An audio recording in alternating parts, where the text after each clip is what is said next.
ንዴት የምታደርገው አንዳች ነገር የለም አይደለም? አባዬ በጣም ብዙ ነገር ተምሬያለሁ። ከዚህ በኋላ የሆነ ነገር ከማድረጌ በፊት ሁለት ያስባለሁ አባዬ።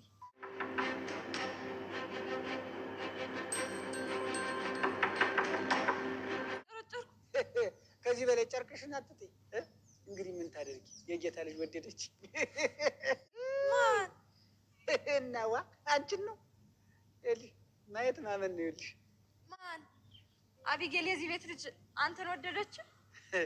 ባትወደኝ ኑሮ እንዳረግ ሬሳ ትጠመጠምብኝ ነበር። እስኪ ለማንኛውም ላረጋግጥ።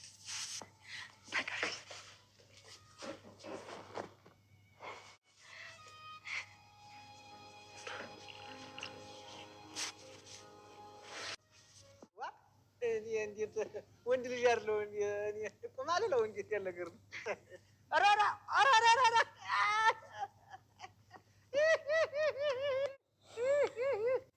ስለምናወራ የኔ ህይወት እንደሆነ አንድ ጊዜ አቆቶለታል። አንድ ላይ እንታሊያችሁ ይበላችሁ። በጣም እንደምትወድ አውቃለሁ። አንተ ደግሞ እሷ እንደምትወዳት በደንብ ነው የማውቀው። እኔም እወዳታለሁ። አቢጌል ደረጀ እንግዲህ ለረጅም ጊዜ ሳስጨንቃት የነበረው ጭንቀቷ ዛሬ በሰላም ተገላግላለች። እንግዲህ ልጁን ገድያለሁ ብላ በሚገርመው እንግዲህ መጀመሪያ ላይ እንኳን አላቅም ብላ ነበረ። ግን በመጨረሻ እንግዲህ አቶ ደረጀ እጁን ሰጥቶ ሲታሰር አይ እሱ ምንም አላደረገም እኔ ራሴ ነኝ የገደልኩት በማለት እንግዲህ ራሷን አጋልጣ በሰላም ሰጣ ነበረ። ከዛም እንግዲህ በሚገርም ሁኔታ ያው አቶ ደረጀ ግን ይሄን ነገር ያደረጉት ልጁ ሙቶ ሳይሆን አቢጌልን ለማስተማር ከገባችበት ስህተት ለማውጣት ለወደፊቷ መልካም ልጅ እንድትሆን መልካም አስተሳሰብ እንዲኖራት አርቃ ነገሮችን ማሰብ እንድትችል አንድ ነገር ከማድረጓ በፊት እንዴት ለምን ከምን አንጻር ብለው እንድታስብ ያደረጉበት መንገድ ነው። እውነት ለመናገር አቢጌል እኮ ልጁን ብትገለው በራሱ ማንም ሰው ሊያደርገው የሚችለው ነገር ነው። የእውነት አላት። እንዴት መሰላችሁ ጋይሶች? ማንም ሰው አንድ ሰው እናንተ ሊገላችሁ ወይም ደግሞ እናንተ ላይ የሆነ አደጋ ሊያደርስባችሁ ሲመጣ ዝም ብሎ አይደለም የሚመጣው። ቢያንስ የሆነ ነገር አስቦ አልሞ ሆነ ብሎ ነው። ስለዚህ ያን ነገር ሲያደርግ ለምን ሆነ ከማለት ይልቅ እንዴት ሆነ ማለት ይቀርማል። ግን ደግሞ እንደ ሀገራችን የህግ ጉዳይ አንድ ሰው ምንም አይነት ነገር ጉዳት ሊያደርስባችሁ እንኳን ቢል ሰውየውን በአጸፋ መመለስ ይቻላል። ግን መሞት የለበትም ተብሎ ነው የሚታሰበው። ግን እኮ ሰውየውን ማንም ሰው አንዳንዴ ሰውን ሁሌም ሰውየውን እገለዋለሁ ወይም ደግሞ ልግደለው ብሎ አይደለም ያንን ሰው እርምጃ የሚወስደው አንዳንዴ ራሱን ለመከላከል ሊሆን ይችላል፣ ወይም ደግሞ አጸፋ ለመመለስ ሊሆን ይችላል። ግን በዛ አጋጣሚ አንድ ሰው ሲሞት ያ ሰውዬ ሆን ብሎ አስቦበት አቅዶበት አይደለም ይሄን ነገር ያደረገው። እንግዲህ አቢጌልም ደግሞ ይሄን ነገር ያደረገችው ራሷን ለመከላከል፣ ምክንያቱም የመጣባት አያያዙ ሁኔታው ትዝ ባላላት መንገድ እንግዲህ ቤተሰቦቿ አባቷ ቤት ድረስ በመምጣት ነው እንግዲህ ጉሮሮ ለጉሮሮ የተናነቃት። እንግዲህ ያን ነገር ሲያደርጋት እሷም ወረወረችው መጣችው። እሱም ሰክሮ ስለነበረ ሙቆትም ስለነበረ እዛ ወደ ፌንት በላ። ግን ያው ወደ ሕክምና ከሄደ በኋላ እግዚአብሔር ይመስገን ልጁ በሕክምና ወደ ራሱ ተመልሶ አገግሞ ከዛም ወደ ማገገሚያ ቦታ ተወስዶ እንግዲህ ልጁ በሰላም በጤንነት ላይ ነው የሚገኘው። ግን አቢጌልን ለማስተማር አቶ ደረጀ ልጁን ወደ ማገገሚያ የሱስ ማገገሚያ ቦታዎች እሷን ደግሞ እንግዲህ በህግ አካላት እንድትጠይቅ ያደረጉበት መንገድ በጣም ብዙ ከባድ ነበረ። አቢጌል ደረጀ ለአባቷ ያላትን ስሜት የእሷን ሁኔታ የፈተሹበት መንገድ በጣም ከባድ ነበረ።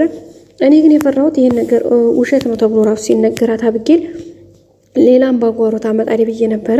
ምክንያቱም እንዴት ታደርጉኛላችሁ? ይሄን ያክል ለካቱልኝም ወይ እኔ እኮ ያደረኩት ሁሉ ትክክል ነው ብላ ሁሌም ስለምታስብ እውነት ይሄ ነገር ሐሳቡ ግስቷት ተቀበለዋለች ብዬ አላሰብኩም ነበረ። ግን ደስ በሚል ሁኔታ ሐሳቡን ተቀብለው እንግዲህ አባቷንም ጭራሽ አይ ትክክል ነበር ካንተ ያንተን ነገር አለመስማቴ ነው ይሄ ኩራጋ አስከፈለኝ። ለቀጣይ ግን የመጀመሪያ አንድ ነገር ከማድረግ በፊት ሁለቴ ማሰብ እችላለሁ፣ ሁለተኛ ነገሮችን ከማድረግ በፊት እንዳስተውል ረድቶኛል፣ ሶስተኛ ደግሞ ሁሉንም ነገሮች በእይታዬ መደምደም እንዳልችል ረድቶኛል በማለት ነው እንግዲህ ይሄን ነገር እየተመካከሩት።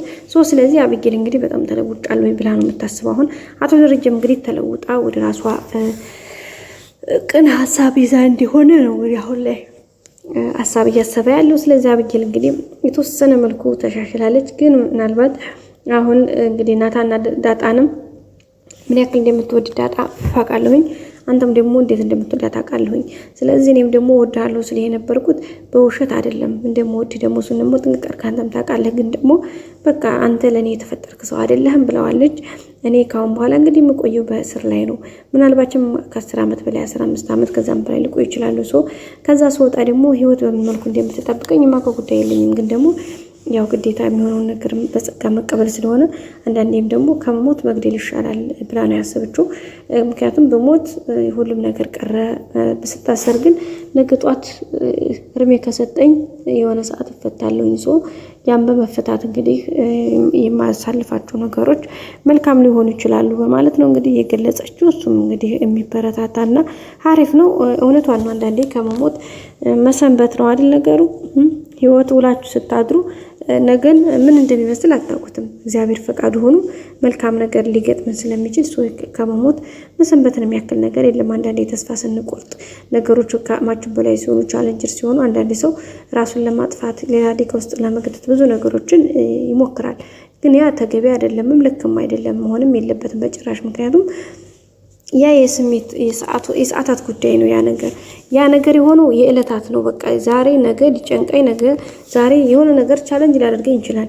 ከነገ በኋላ ግን ያ ስሜት የለም፣ ይቀየራል። ሰዎች አይደለም በቃ ሀሳባችንም ነገሮችም ተቀያየራቸው። አንዳንዴ አእምሯችን ለራሱ አንዳንድ ነገሮችን አምኖ ከተቀበለ ጥሩ እንትን ነው የሚሆነው። ተዛ አንጻር እንግዲህ በጣም የሚገርም የሚበረታታ መልካም ሀሳብ ጥሩ ነገር ነው ያለው ማለት ነው። ውድ ቤተሰቦቻችን እንግዲህ በዛም እንግዲህ አብጌል ጥሩ ነገር ትምህርት ተምራበታለች። የሚገርመው ነገር አሁኑ ደግሞ እንግዲህ ናታና ዳጣ አንዴ ላይ እንዴተኙ ደርሳባቸው ነበረ። እንግዲህ አቶ ልጅ ጥሪያቸው ብሎ ልኳታል። እሱ አሁን ስታያቸው ምን ልትሆን እንደምችል በጣም ከባድ ነው። ዳጣ ጭራሽ አብጌል የምትቀየር ሰው አይደለችም እያለች ነው። ናታን ደግሞ አይ አሁን ላይ ተቀይራለች ተለውጣለች እያለ ነው። ሲቀጥል ደግሞ እንግዲህ መጀመሪያ እኔ እናንተን ለምን አንድ ላይ ያዩዋችሁ ብዬ ድጋሚ እናንተን የምጠይቅበት አፍ እናንተን የለኝም ብላ ተናግራለች። እውነት ያን ነገር ስተገብረው ይሆን? አቶ ደረጀ እንግዲህ ናታንን ጥሪልኝ ብሎ በላካት ታይም ላይ ሂዳ በሩን ስትቆረቁር እንግዲህ በፈገግታ እንትን እያለ ነበር ነው። ናታንና ዳጣ ደግሞ አንድ ላይ ተኝተው ነበር ነው የተኙ ብሏት ናታን። ስለዚህ አሁን ስታያቸው እውነት ባላየ ሙድ ወይስ በፒስ በቃ ማለት ስሜቷን አስባበት ትሄድ ይሆን ወይስ ደግሞ ተቆጥታ እንደ ድሮ እናንተ አባዬ ጉዲን ብላ ሌላ አባላት ተጠራ ይሆን? ምን ትላላችሁ? እኔ ግን በእርግጠኝነት እንግዲህ እዚህ ጋር ምንም እንደማትል ባላየ ባልሰማ ሙድ እንግዲህ ነገሩ እንደምታልፈው ተስፋ አድርጋለሁ። ይሄን ካደረገች ነው እንግዲህ አብጌል ተለውጣ ሌልን እንምችለው። አለበለዛ ግን በጭራሽ የማይሆን ጉዳይ ነው ማለት ነው። ቤተሰቦቻችን እንግዲህ ወይዘሮ ማርታም የተወሰነ መልኩ ልጅቷ እንደተሻሻለች ተስፋ አድርጋለች። ሁሉም ቤተሰብ ማለት ነው። እኛም ተስፋ እናደርጋለን ካሁን በኋላ ወደዛ ወደ ድሮ ሁኔታዋ እንደማትመለስ ጥሩ ቅን አስተሳሰብ ኖሯት ወደፊት የራሷን ላይፍ በቃ እንደውም ከልጁ ጋር ጥሩ ህይወት እንደምኖር ተስፋ አድርጋለን። ሰላም ቆዩልኝ። ሰብስክራይብ፣ ላይክ ማድረጋችሁን አትርሱ። በያላችሁበት መልካም ጊዜ ወዳችኋለሁ። ባይ ባይ።